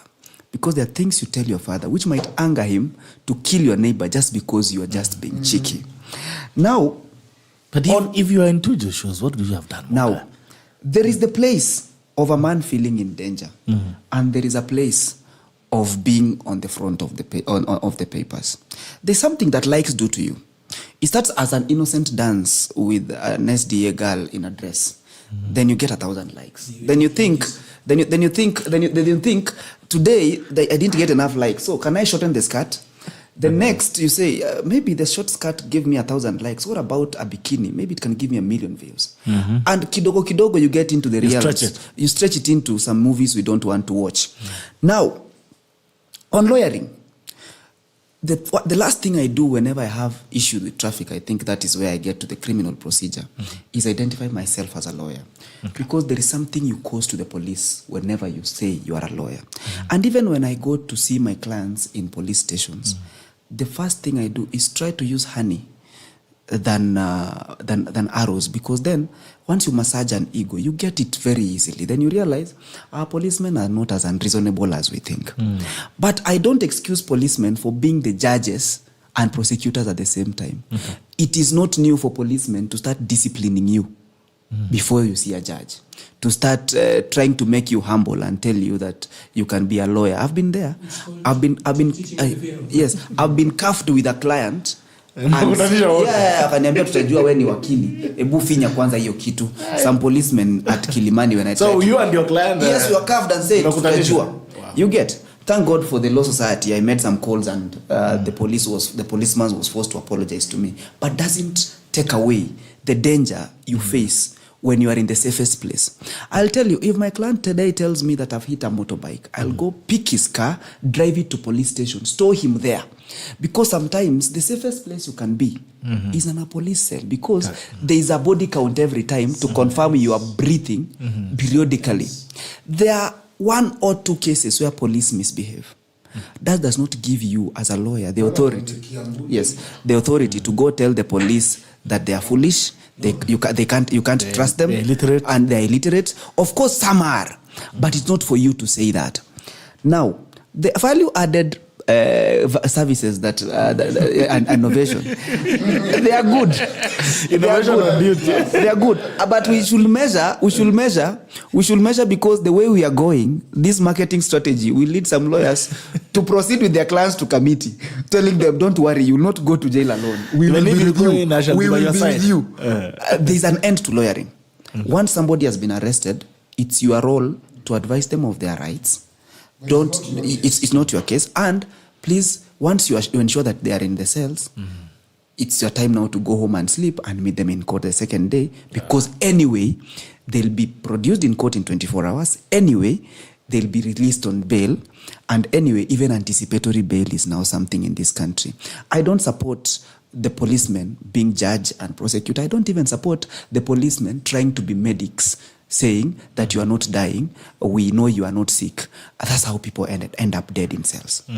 Okay. No, people have died in cells out of police action more than because of lawyers' action. There is no evidence in this country that a lawyer's advice or action at the police station caused a death. But there are so many cases where death at police stations are directly. That's what I'm saying. So why would they die in there? No, you're saying. So he says that people end up dying because of such like. But when you are to be arrested, and then your lawyer is saying, let him come in my car and not yours. Is that equality of justice? Yes. What is the problem? Because ordinarily, in places, including where you went to school. But that's now a custody of the state. In places where you went, sometimes the police officer can just call you. And they do that a lot of times and people go there willingly. But once you are arrested, you go in. Mnapiga now story anakuambia now it's time for me to stow you away because I will need you for something more. Happens in this country all the time. This dramatization is actually political. It has nothing to do with the administration of justice or enforcement of law. Where you have even the additional services is also political. It's actually being done because the state, you see, Tuju had actually been traumatized by the police. People who came in drafts of vehicles and all manner of cars, there were Mahindras. And they were just going to save him. No, they went to the facility the other day when they were evicting him. How would he treat it? As in, the same people that came to give you the trauma treatment that he got. The same people that he went to and reported that he was being trained. The therapists. So, why then wouldn't lawyers actually are going out of their way to give some very unloyally services because the police step out and at that particular time situation. You have no family member who is around. But let me ask you, Arnold. Yeah. You are under arrest. Somebody has been arrested already. Yeah. By that time, they are under the state. And then you are now driving them in your car. If an accident happen or something happen or you kill them. That is if. No, yes. It has not happened so far. Yeah. We will deal with it then. But for the time being, there are days. But they are under whose watch? Look at this. I have, for example, taken people to the streets when I was still much younger. Many times. And I'll tell you this. There are days when the police pick you, wanasema muwafuate, mkifika police station hawako. Mnaenda next year hawako. We have seen those things in this country. But that's because you have not been arrested. No. Once they have said you are under arrest. You are picked. No. The police have picked people I have. Not once, not twice. I have you found them or you still searching? I followed them and searched. You will go out. You arrest me on State House Road, and then I look for you for 5 days. You are nowhere in any police station in Nairobi. Then you show up after the 6th day, and then somehow you are in Langata. I know that. It's a lived experience. Let us not make jokes about this. Okay. For so many people, it's a lived experience. Right. That people go and they never come back. That is why people say we have to accompany our person. Okay. That is not how policing work because the policing in this country. Look at this. No, the policing in this country is even better than other countries. I do not want to invoke this. The police went to Albert Ojwang's home. He followed this advice you are doing. He has a grave outside. Daktari, do not make us feel like we don't live in this country. A lot of times they went there. His father reasoned this way, that this is a police officer. He has identified himself. I give him my son. I will follow. What does he do? He goes to Central Police Station, anachengwa anaenda around. Why are we acting like we are new in this country? So if all the suspects... He knew, and he was reasoning this way. If all the suspects people... Unless if you want to go quantitative and say, it's not fallacy. You are the one who wants to actually make trivial this issue. If all the suspects bring their friends. Gentlemen. All right, gentlemen. Looks like we know that, right? Gentlemen. That people, you go with them and they disappear. There are people who disappear. Okay. So why should we take it light? Can we move on? We are 8 minutes past top of the hour because this debate is not going to end at the end of the day. No, but I think what is important is the credibility of the justice system that serves both ways. It's at stake. When you are wrong and when you are right, you should be able to know that you can have confidence in the arresting mechanism. Did Tuju refuse to go lawyers, to the police station? I don't know, I wasn't there. He did. But this is my parting message, that all of you are correct. But even as we argue on who is correct, one thing we must not lose is the credibility of the system. So that when I know if tomorrow I'm arrested, I can be confident that when I call Mokaya and Mokaya tells me I'll come and pick you tomorrow, I'm very sure that I'm in the safe hands of the state. Even without friends. Yeah, even without the additional services of a lawyer. I'll be able to have you as a lawyer for the additional services. Moral services. Or rather, moral psychosocial support. It's very, very important. Chaplains. Very, very important. Where we get a preach at that particular point. Finally. Because sometimes, I'm sorry, but sometimes the way the police arrest you, it looks like it's the end of the world.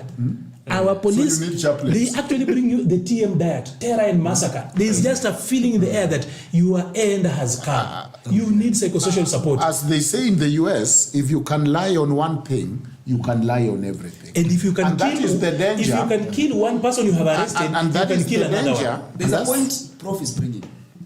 There are sons of poor men in the police station who cannot afford just not a lawyer, even the psychosocial services. Then where is their place in this country? It's a different discussion altogether. Here, Tuju has got a lawyer. He can afford a lawyer. Okay. All right. If the state can actually make this access to a lawyer equal to everybody. With extra services or just... That was a rally. If the state lawyers decide to give you psychosocial support, It comes with aromat. That was not lawyering. That was a rally. No, conducting a political rally. that is gentlemen, okay. All right, going to rallies.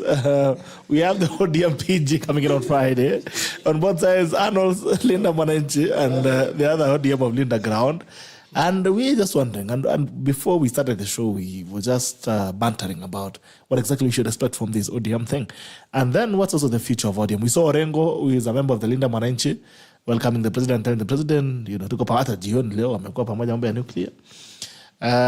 Of course, there has been, someone said, mchezo ya town, said, sharp boys playing games of urban. I saw Jalango say that.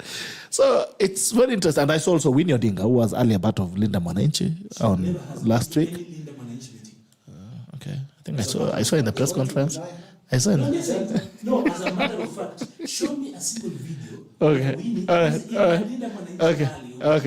She's never been Okay, don't make Winnie the topic. No. Okay, so watch a video. So let's talk about ODM. What do you think is going to happen, Mokaya? Start with you, because these gentlemen have really harassed you tonight. I'm watching. He's actually he's enjoying the entertainment. Extra legal. Aromat. There are two factions of ODM, and it's natural that when father dies, every son will try to inherit the father. Even illegitimate sons will try to inherit the father even more viciously than the legitimate sons. To be clear, before Arnold throws a stone my way, the law does not differentiate between legitimate and illegitimate children. Yes. Watoto ni watoto. As long as you recognize them, they are yours. Even if I saw Ojwang, fatherhood is social. My clan, they say, vasachamba ni verani bakungumba iwerani. Loosely translated, men can own things that are not theirs. Women can give birth to children that don't belong to their compounds. So then, so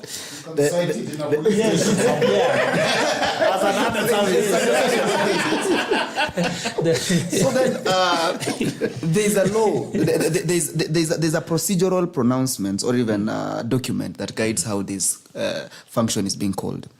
Everybody is reading that provision to their advantage. My understanding is this: the role of the Secretary General to call that meeting is merely administrative. that the CEO does write a memo does not mean the memo came from the CEO. The memo comes from the shareholders who are the neck. So the originators of this invite is the neck. Only that procedurally it's only fair that the voice of the party does communicate the position of the party and an invite to that. So that one is everybody's trying to pull it to their end. The SG or Sifuna, Mimi ndio Sifuna, is saying, I'm the guy who announces this thing. The neck with their other SG, they're saying, you can announce yes, but it should come from us. But the right reading of that document is that the minutes are not owned by the secretary of the board. The minutes are owned by the board. The secretary just writes them and sometimes read them just to confirm that they are true record of what the board says, irrespective of the secretary's opinion on the minutes of the board. But that said, what is ODM without drama? Because you can say there has not been an SG of ODM that has been elected in a meeting. From flying chairs, from men in black, from Raila Odinga trying to take over Ford. So then, that is public participation. Plus even now Sifuna became the SG. How Sifuna became the SG, how Margaret left. And we joked here off air that the only peaceful place around ODM is the circumference where Raila is walking. Everywhere else, men are flying, chairs are flying, and everything else is defeating the laws of gravity, except Baba himself. So we are watching ODM in its typical glory, and we shouldn't be surprised that we expect order in ODM. It's how they work. The person who throws the chair the highest is the SG. Arnold. This is where we will go for ODM, I might not be in a position to speak about ODM so much because I'm not a member of ODM. So you are Mikas. I saw you somewhere. I am working. Even saw you with a microphone. I was wondering if you are a media person, a reporter. Then I heard you saying political things. And I was like, okay.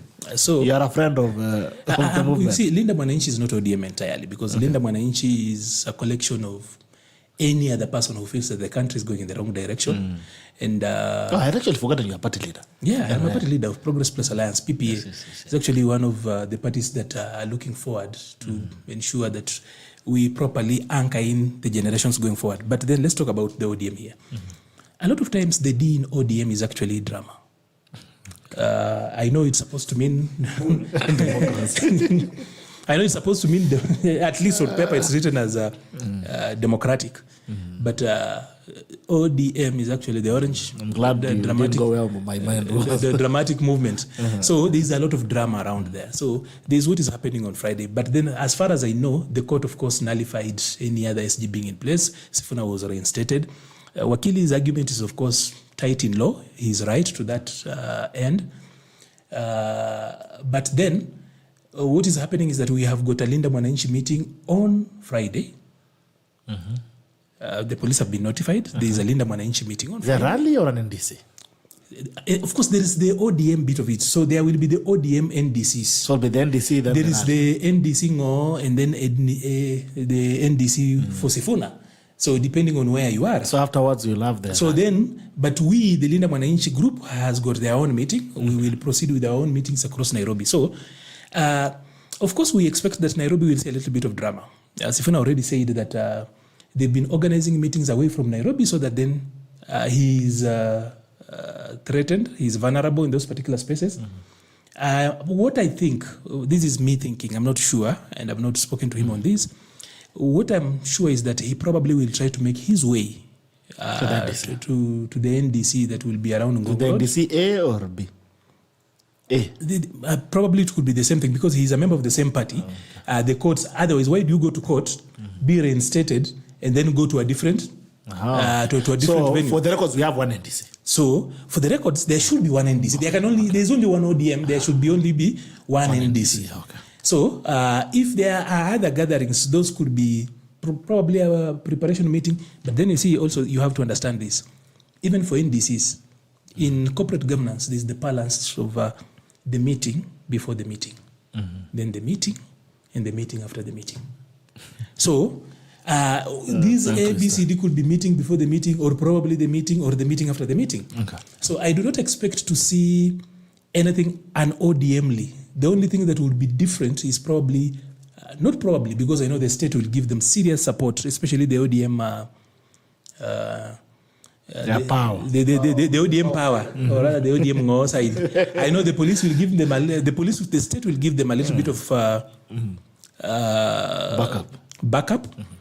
I just hope that the IG of police will actually send police to more important jobs other than having men bickering here. That is the ODM way of doing things. The police should stay away and just allow ODM to do the things the way they have always done. That is how they deal. Okay. And I don't think that they have just changed because Raila has left. That is in their DNA. So hopefully the police will not be overly deployed over a family affair. Mm-hmm. There are some families that are very noisy, and when you get in, you realize they were laughing. Mm-hmm. Or even if they were fighting, and then you come in to bring peace, they ask you, Nana mekuita hapa. So that is a sibling rivalry, or whatever way they fight. I don't think the state should actually play ball. But unfortunately, the reason why I'm bringing in the state is because the president has continuously not hidden. You know, the problem is that once you've been an ODM member, you never stop being an ODM member, unfortunately. Because even Dr. here was once in ODM. Yeah. If you see the way he's actually arguing... It in past tense. You left. I said once. But you're still there. You can see the shot. It's close home. So the attachment to ODM is stronger. So I know the president, of course, has got sentimental value to attach to having been a founder member of ODM. And actually a ranking one at that particular point. So I do not expect anything an ODM like. Okay. Yeah, it should be normal. It should be treated as normal. Okay. Because that is how ODM does its business. All right. So probably the Linda Mwananchi meeting is one that is probably new because it has got a hybrid of people. We could see what happens there. But for ODM, drama is the DNA of ODM. We expect what we just don't want is to see the state intervening. They should just allow ODM to be ODM because that is what ODM is. So before I go to Daktari, very quickly, what is the end game for Sifuna? What exactly is he trying to achieve? That is a question Sifuna can answer, but I will tell you what I would wish for him. Communed with him. What I would wish for him. Yeah. People have been asking, if not William Ruto, then who? I think that answer is Sifuna. Okay. I'm convinced that answer is Sifuna. As a young man, he has nothing to lose if he runs for president today. So he wants to run. Two, he will ensure that the election in 2027 is actually a worthwhile competition. He can bring new energy. He can bring new perspective. Let's just talk about new energy to the playing field. Okay. For the longest time, I would have supported the statement by the president the other day when he said that the opposition died in Kenya. Until Sifuna showed up. Okay. So for me... So he's running for president in ODM? Or? He will answer that at an appropriate time. Okay. But I'm telling you what I wish for him. Okay. So if I were to have a conversation with him now, I will tell him he just needs to run for president and he should run it on ODM. He should ensure that he captures ODM by all means possible. Okay. Because why would you leave your father's compound? Okay. Because you are some older brother or somebody else is making noise. I wish that on Friday, Sifuna and team take over ODM. Okay. It's very, very important that they capture ODM because that is their father's compound and no one should leave it for anyone. Kukuwa na hii roho ya kuachia vitu rahisi. You know, that is how they did to... Umetoka kutuambia tusikuwa tena brave, tukuwa waoga. To Daktari. You see, Daktari here was once shown that na akatoka huko. And he tells a very sobering story around how he left. And the people that remained behind will follow him even wherever he has gone. Like he goes to a place, the place he has gone, they win. Those people who beat him on the other side still come here and want to actually dictate his fate here. So imagine if he stayed there and beat up those people. Oh my God, Daktari, you've been mentioned adversely. What do you make of this? I mean, what do you make of ODM as it has towards its NDC? Yeah, of course, jokes aside, these days everything has become a movement. You meet 2-3 people, chairs from different parties, you become a movement. And therefore, the words movement maybe must be problematized. So of course, we know the NDC belongs to ODM. It's a very important meeting because it's coming at a critical time when ODM is implementing the 10 points agenda with UDA. or Kenya Kwanza. And those 10 points agenda lies at the heart of the values of ODM.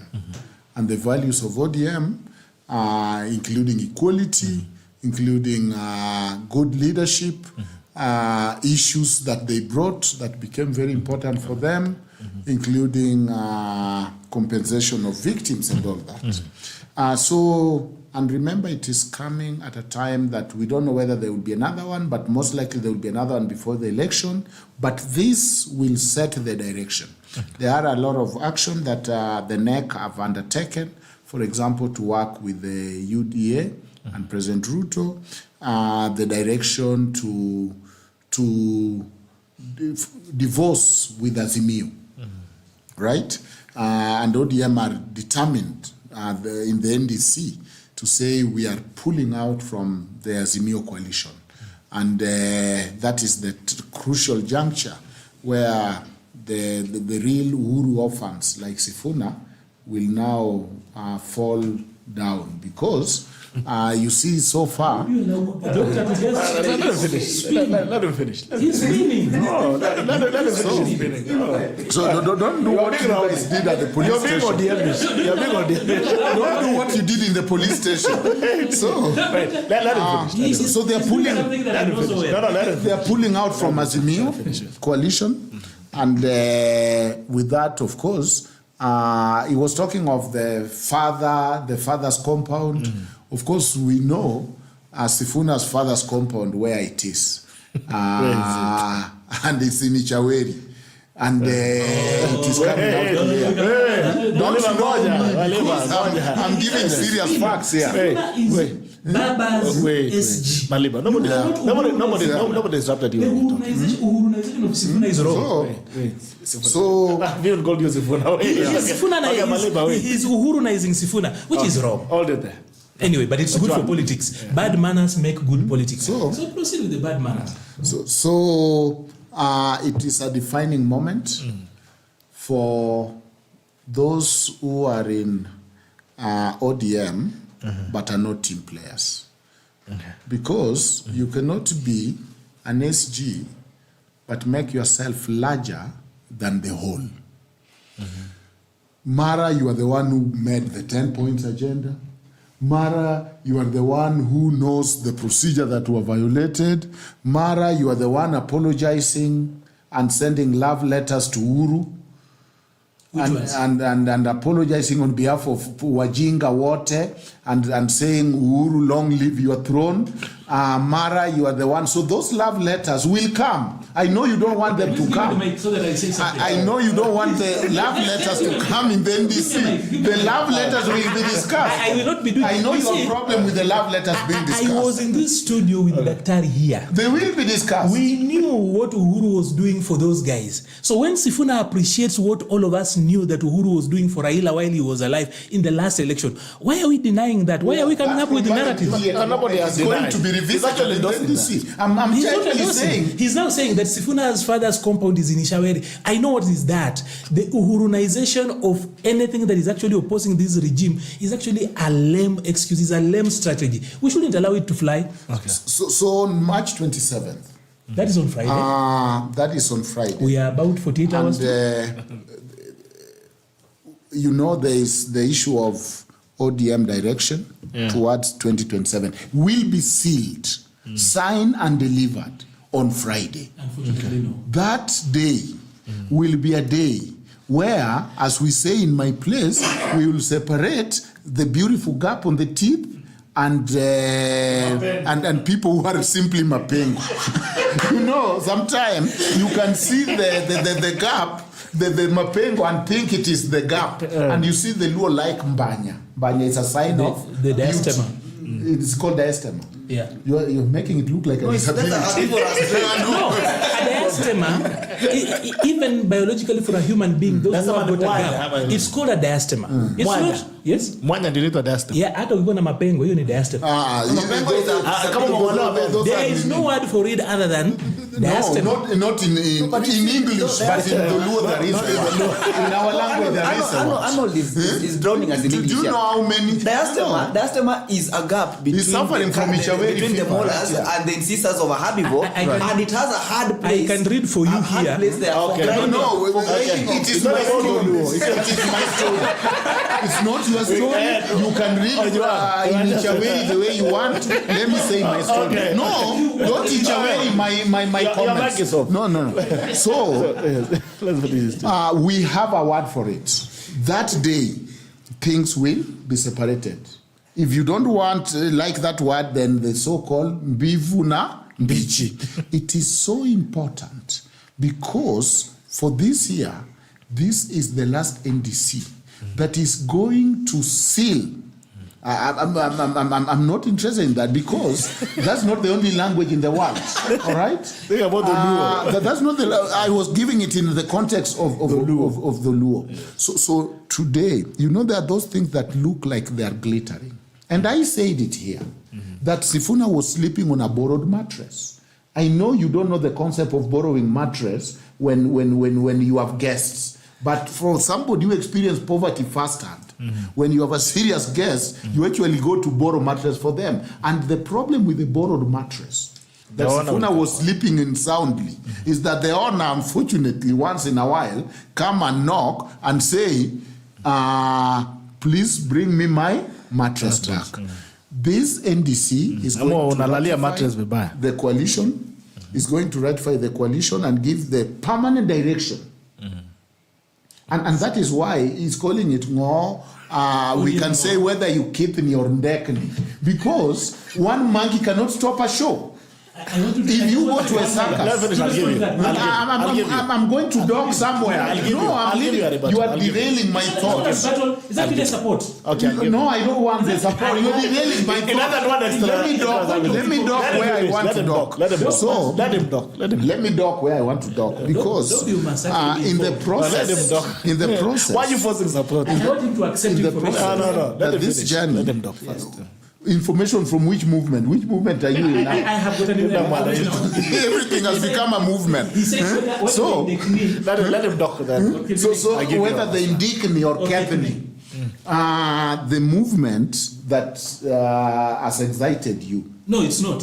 It's not. You are not excited? I'm not. I'm living. Like, this is. Then why are you smiling sheepishly? Are you excited? Why are you smiling? I'm not excited because your movement is coming to an end. No. Why are you excited? You are when my smiling. friend's movement is coming to be buried. You see, I have not said that he's smiling like a tortoise. I kept quiet.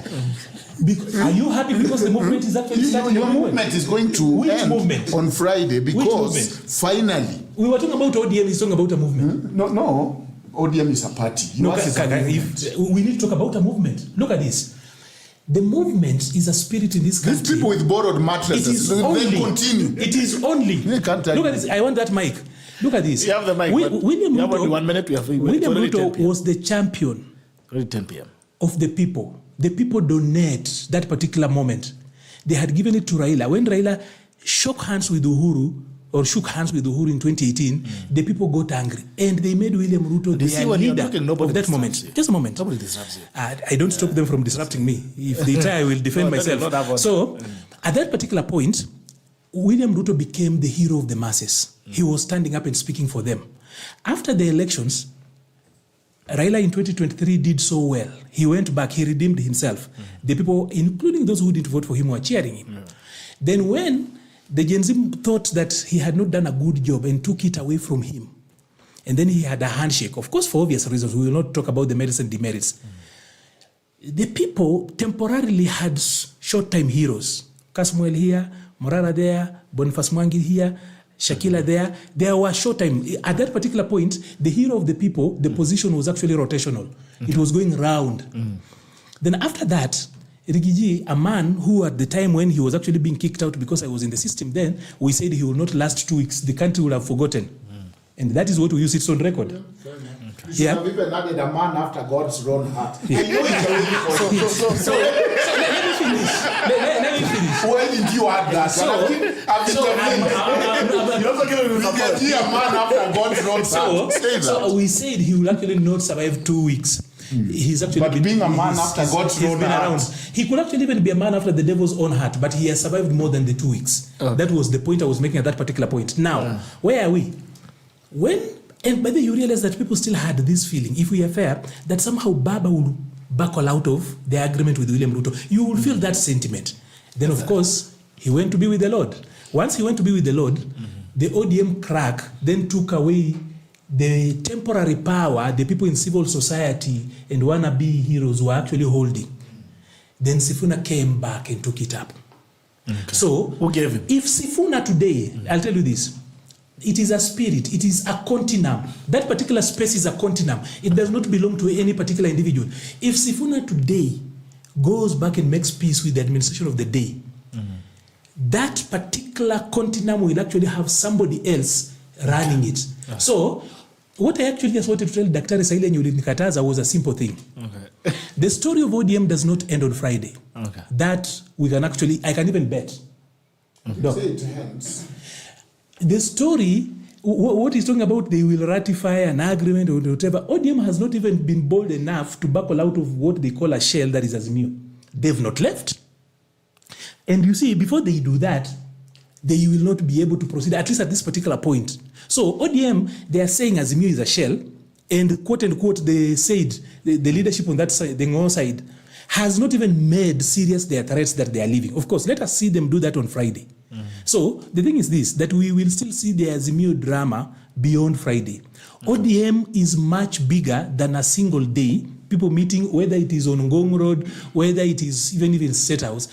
ODM story cannot be reorganized on that particular day. Okay. So I think we agree that in the interest, because now all of us are nabis, as it is now everyone is a prophet, what is going to happen after Friday. So we converge again on Friday evening. Isn't that fair? Yeah, we converge on because Friday the evening. only reason is still their movement is still standing. Which is their movement? It does not even know which direction to follow. The movement does not even know which direction. I wanted us to agree. I wanted us to make a deal. Let's make a deal. On Friday, there will be no prophecy to make again. After Friday afternoon. So we converge again same time. There will be room. So I'm saying in the evening, we converge and analyze the events of the day. I could give you the reason why there could be room for prophecy. No, then you leave us that night. Because now it will be, you'll be preempting. That's what I'm saying. Friday will not be an end to the ODM story. Then you've said. Yeah. And he has said it's going to be an end to a movement on the ODM side. So what we do, let's make a deal. Friday evening, Mokaya, we meet again here. 7:30 p.m. No, I'll be celebrating. But there is something to talk. You know, all dogs don't walk around with tags and names. Okay. The only way you know a dog, the only way you know, I'm talking about the dogs in my village. You don't come from this village. They have people's names. We have dogs. Yeah. So now dogs don't walk around with tags with names. The only way you know a dog's owner is just hit the dog. The owner will come and say, Nani amegonga dog. So what I'm not being literal here. I'm saying when we were talking about Sifuna is not a man of his own, and there is a science. If you want to know whether somebody is fun, if you want to know whether Arnold, please, if you want to know whether somebody has whether a dog has an owner or not, look at the rallies. My elder. Look at my elder. The elder of my church. The elder of my church. Arnold, I can't thrive in heckling. I was taught better.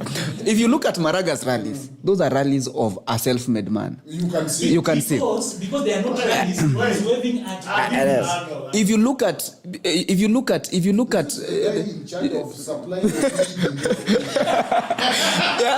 if you look at, you will know mobilization. You'll know mobilized crowds. You will know because you are not part of the organization. You are part of the audience. No. Okay, I think it's fair. No, because clearly, you see, this guy has not talked.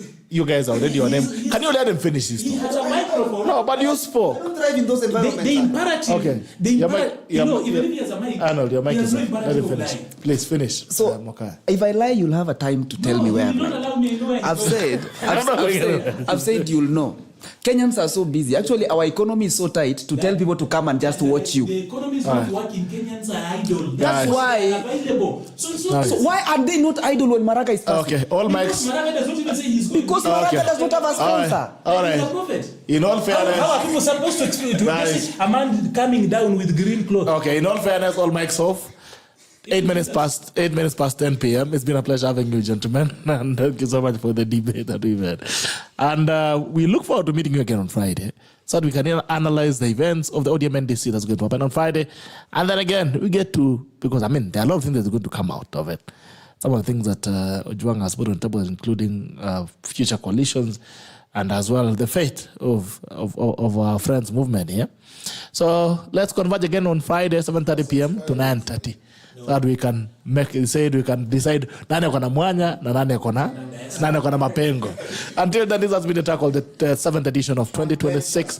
It's been 25th of March 2026. Goodbye and see you on Friday. Bye. We love you.